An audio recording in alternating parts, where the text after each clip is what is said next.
The idea is to chase a whole new audience with a show that is more to rock videos than a cabaret show. To do it, RTE have changed the terms of Eurovision. A young director, a young set, and an awful lot of hard work.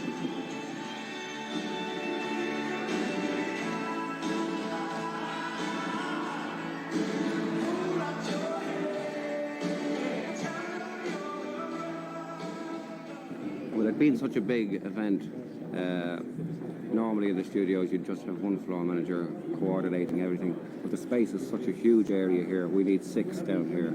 Each country has a different type of problem, and you've got to try and, through Dennis, who will be liaising with the director particularly. I have the easy job, I'm just looking after the presenters. Dennis has the problem of dealing with all the delegations. I think one of the things that's gone very well for us in terms of the individual countries, I think they're very taken with the set and with the direction and with the general entertainment as well. And no big problems. A few problems along the way, but we're coping. How's Mr. Kenny coping? Very well, thank you, Jerry. It's a bit unreal at the moment. We have had one brief rehearsal on stage, Michelle and myself, and we'll have 2 more before we go into a dress rehearsal mode. So, although there's lots of things going on, we haven't really slipped into gear yet. I'm actually writing some links which will be used on the night. This set is as big as a football pitch. There's a mile of neon lighting there. All that cabling in the floor in front of you, if you stretched it from here out, it would bring you down to Wicklow. There's 40 miles of it. That video wall over there, there are 100 TV sets built into that, and they're the size of a double-decker bus.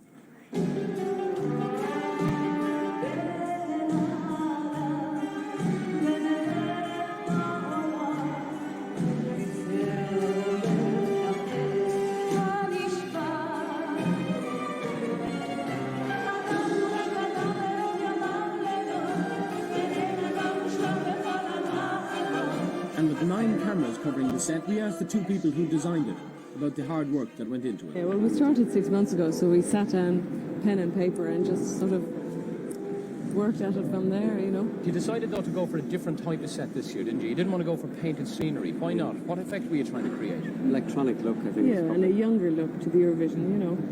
A more high-tech look. Yeah. To give it a bit of life. Well, a change from architectural scenery, which is what we normally do. And, as you can see yourself, it's all electrics. And this is the heart, liver and lights of the operation, where all the cables, the problems and the images will end up on Saturday night, and they'll be dealt with in that director's box in there. Well, what we're doing is we're at the second stage in rehearsals, where we're giving every country just a 25-minute run-through, and that's quite tight going. We get maybe 4 runs in 25 minutes. And we're trying to iron out the little things, the little tweaks. We've done a rehearsal earlier in the week where we give them a lot longer. Now we're doing the shorter rehearsals. We're just ironing out those little things that are going wrong, things that get in the way, things that aren't where they're meant to be, stuff like that. But overall, it's working really well. And one group that are doing really well out of the Eurovision Song Contest is Hot House Flowers. It was a 6-minute video.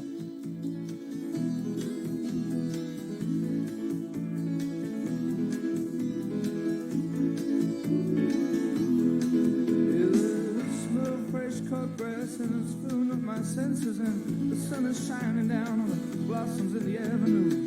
There's a buzzing fly hanging around the bluebells and the daisies. There's a lot more love in her love tune. So don't go, don't leave me now, now, now. While the sun's trying, stick around, laugh a while. And I lie warm and soft. Sandy beaches and my toes are submerged in the water, and it feels good. And this is the lighting control centre, where 3 people have worked for 6 months to make sure that what you see will look as well as it can. And of course everybody has to be fed as well. Camilla, you came out to what effectively was a greenfield site, and what did you do?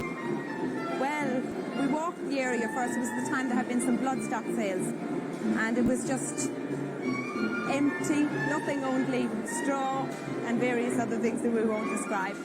And we then went about looking to see what sort of service was wanted by the Eurovision.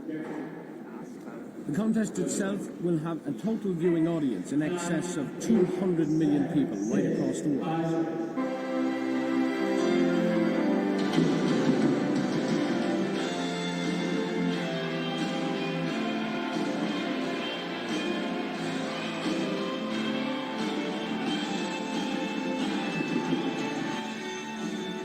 Without sound, of course, there could be no Eurovision Song Contest.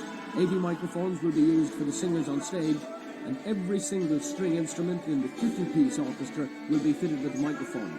Special sound circuits will transmit the performance on stage in stereo, and there's 33 commentary booths to bring the voices of the visiting commentators to over 40 television and radio stations.